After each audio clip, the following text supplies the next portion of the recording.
صورت، شکل، ہنر، سلیقہ، عطیہ ہر لحاظ سے بے مثل اور لاجواب نہیں تو 100-200 میں ایک ہی لڑکی تھی۔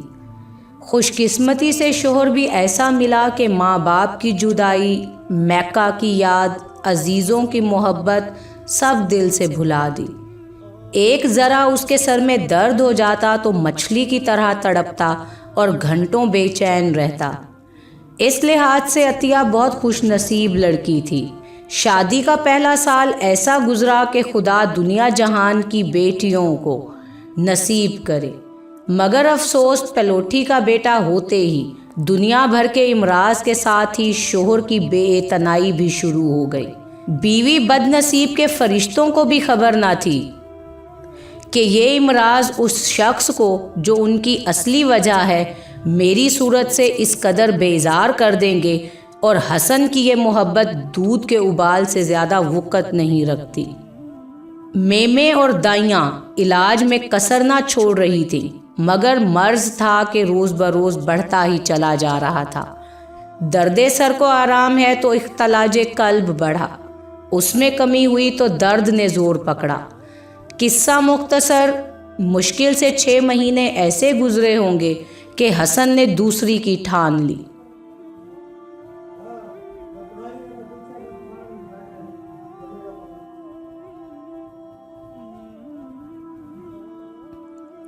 کھاتے پیتے نوکر چاکر والے لڑکے کو بیٹیوں کی کیا کمی۔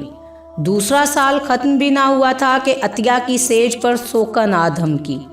داستان طویل ہے اور گنجائش تھوڑی۔ بیمار بیوی عطیہ اور معصوم بچہ پر سوکن لا کر جس کٹر شخص نے کبوتروں میں بلی چھوڑ دی، اس سے انسانیت کی توقع ہی غلط تھی۔ یہ عطیہ کی تقدیر تھی کہ سوکن ایسی کٹر اور ایسی پتھر ملی کہ نت نئے ظلم توڑواتی اور پھر بھی کلیجہ ٹھنڈا نہ ہوتا۔ مسلمانوں کے نکاح ثانی کو دین و ایمان سمجھ کر بھی ہم حسن کے اس نکاح کو جائز نہ کہیں گے۔ اگر مجبوری و معذوری سے تسلیم کر بھی لیں تو ضرورت یہ تھی کہ حسن احکام اسلام کے بموجب مساوات کا ایسا سرما لگا کر دونوں کو دیکھتا کہ عطیہ کی آنکھ میں ملال کا میل تک نہ آتا۔ لیکن یہ کیا غضب تھا کہ کڑکڑاتے جاڑوں میں بیمار عطیہ دودھ پیتے بچے کو کلیجے سے لگائے، میاں اور سوکن کے لیے چائے بھی بنائے اور انڈے بھی تلے۔ ایک غیور اور سنجیدہ لڑکی کی کیفیت جو کچھ ان حالات میں ہونی چاہیے تھی وہی عطیہ کی ہوئی۔ وہ اپنی آنکھوں سے دیکھ رہی تھی کہ حسن کی جن آنکھوں سے محبت کے چشمے پھوٹ رہے تھے اب ان سے زہر ٹپک رہا تھا، اور وہ اف تک نہ کرتی۔ ایک رات کا ذکر ہے کہ می برس کر تھم چکا تھا، آسمان اپنے چہرے سے سیاہی کا پردہ آہستہ آہستہ سرکا رہا تھا، اور صبح صادق خرامہ خرامہ منزل دنیا کی طرف بڑھ رہی تھی۔ ادھر خانہ خدا کی طرف سے وداع شب کا سامان ہوا، ادھر بیمار عطیہ شوہر اور سوکن کے ناشتہ بنانے میں مصروف ہوئی۔ ہوا کے ٹھنڈے جھونکے تیر کی طرح کلیجے میں لگ رہے تھے۔ گلے میں پرانی روئی کی کمری، سر پر معمولی چادرہ، پوروا ہوا نے ہڈیوں میں اولے بچھا دیے تھے۔ اس غضب کا درد اٹھا کہ بے قرار ہو گئی۔ بتیرا سنبھلی نہ سنبھلا گیا، اٹھی بیٹھی لیٹی پوٹی، مگر سب بے سود تھا۔ حسن کو اگر عطیہ سے ہمدردی نہ تھی تو اس کی خوشی مگر اس زخم پر کچوکے بے ایمانی کی مہر لگانا بھی نہ تھا۔ بدگمانی کی حد یہ تھی کہ بیماری کو بہانہ، درد کو مکر اور تکلیف کو فریب سمجھا۔ دلہا دلہن اٹھے، چولہا ٹھنڈا پڑا تھا، دونوں آگ بگولا ہو گئے، اور نئی دلہن نے تو یہ تک کہہ دیا کہ تم نے اپنے ساتھ میری بھی مٹی پلید کر رکھی ہے۔ بھلا یہ وقت ناشتہ کا ہے، ابھی تک آگ بھی نہیں سلگی۔ بلا سے اس جی کے جلانے سے تو ہاتھ کا جلانا بہتر۔ کل سے میں خود ہی کر لیا کروں گی، ان کو تو چکر آ رہے ہوں گے۔ اب ایک کریلا اور دوسرا نیم چڑھا۔ حسن پہلے ہی عطیہ کو شیر کی نظروں سے گھور رہا تھا، بیوی کے اس فکرے نے غصے کی آگ اور بھڑکائی۔